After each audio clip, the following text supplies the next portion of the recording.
ตอนนี้แป้งใกล้เนาะกับสายใหญ่เพื่อน เราซอมันหล่มจะเหตุที่เหตุให้ยังวะไก่มันแข็งเนาะตอนนี้ก็มาออกมาเลยมันก็บริหารอะไรเราะไก่ตัวนี้เนาะคอยเห็นบ่เป็น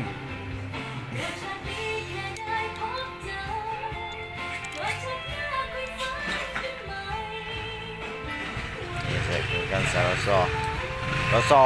อมันยังผิดเราซอมันรูดป่ะเราซอมันรูดเห็นให้ไก่มันแข็ง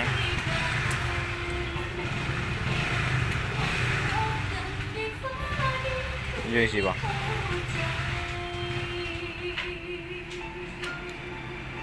จะฟดนะ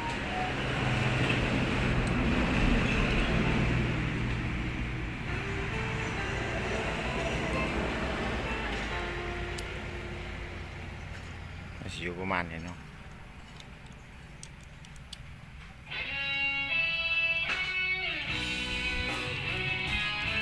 มันแข็งบ่อะไร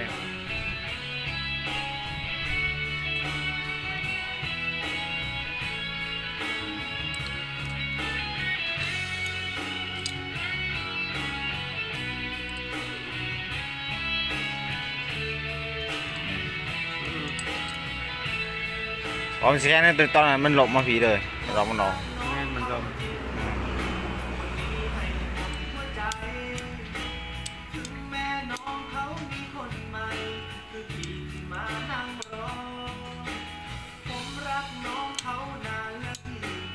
เสียบเลย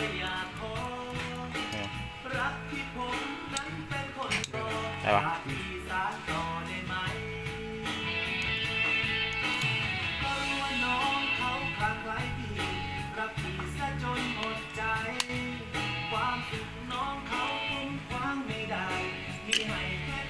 หมากไม่ออกเนาะ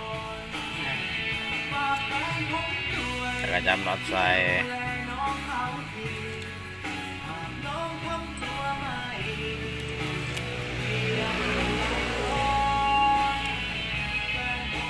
น็อต2 ตัวเปลี่ยนยางโอเลี้ยงบัดนี้ต้องหันตัวนี้ออกไปเลยว่าตัวนี้เข้าเลย เกี่ยวสันๆมั้ง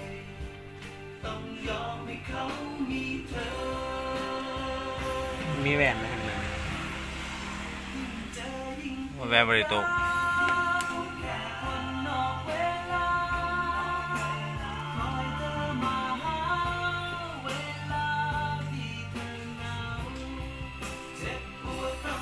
ตัวนั้นก็ออกบ่แมน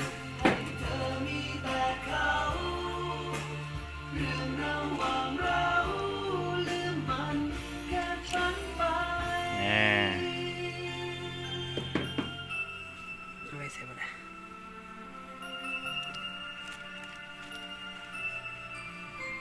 เปลี่ยนตัวไหนโอ้สุดแรงมาลายแท้ได้เปลี่ยนอย่างเล็กน้อย เปลี่ยนแต่ย่างตัวนี้เบื้องที่ข้างในมันก็ลายเห็นว่าก็มันที่นั้นมันมีขี้เกลืออ๋อสาเหตุน้ำเขากองอากาศบ่ได้ต้องอากาศบ่ได้มันเห็นมีขี้เกลือ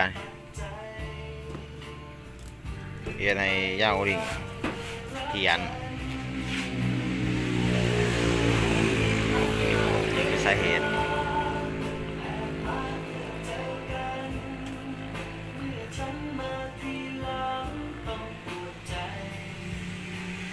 เสร็จทำความสะอาด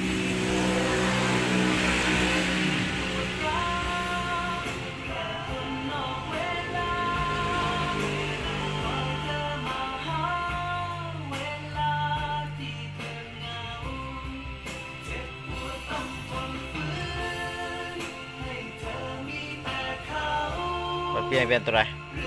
เปลี่ยนอย่างเล็กตัวนี้ปะเปลี่ยนเบิ้ลทุกตัวเลยเปลี่ยนช่องอันนี้ปะตัวนี้ก็เปลี่ยนตัวนี้ปะตัวนี้ปะสิเปลี่ยนน้ำมากระละน้ำเต็มเพราะว่าเขาต้องดีเลยเปลี่ยนใหม่เนี่ยเปลี่ยนย่างโอลิงสีโต้นแล้วก็ตัวนี้ ต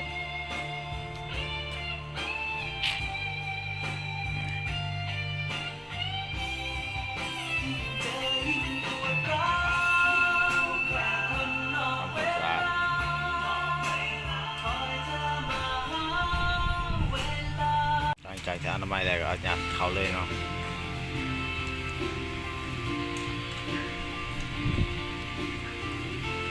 ดึงง่ายพอดี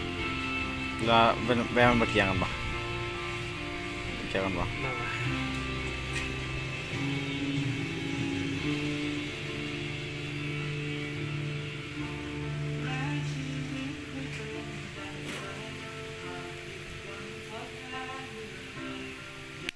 อืม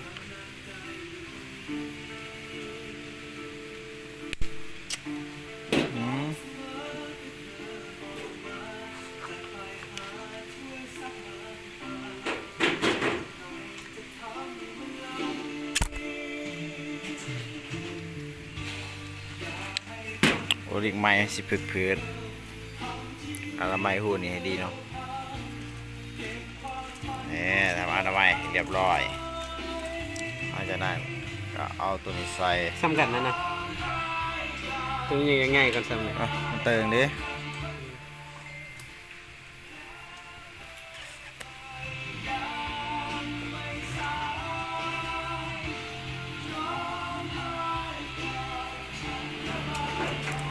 เรียนแวะบนถือนี่ก็สวยแล้วเนาะนี่แวะเป็นสันๆอยู่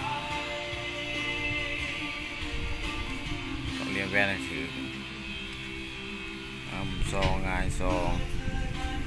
แรกๆง่ายก่อนบ่ หึ แรกๆง่ายก่อนบ่ ง่าย ง่ายซองแล้วก็งมซองแล้วก็ง่ายซองงมซองมีทั้งหมดตะครูวะ 12ตัว 12โต6ครู เล็กแต่ละตัวบวนคือกันเลย บ่เกินวะ บางตัวก็มี8 อ๋อเขาอยากแน่นอนมันเผิดหรือว่าง่ายสิบ่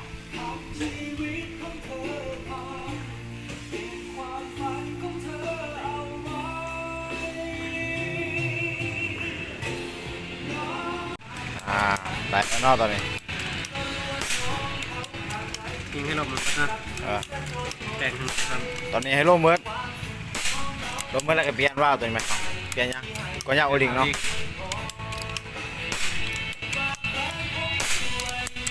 ต้องเปลี่ยนแล้ว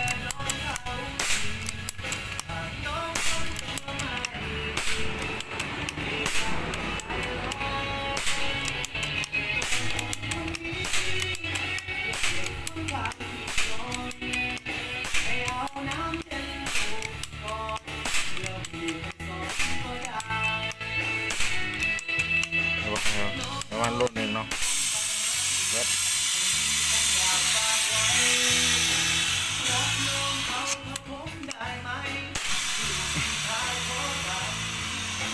เบิร์ด เบิดแล้วเดี๋ยวสิมากตัวนี้ออกปันนี้ได้ป่ะพี่ ตัวนี้วะ แมน ตัวนี้ดื้อมากตัวนี้ นั่งตัวนี้ มาตัวนี้เปลี่ยนก็ยาวดิเอาต้องให้ลมตัวนี้เบิดหลายการจังเปลี่ยน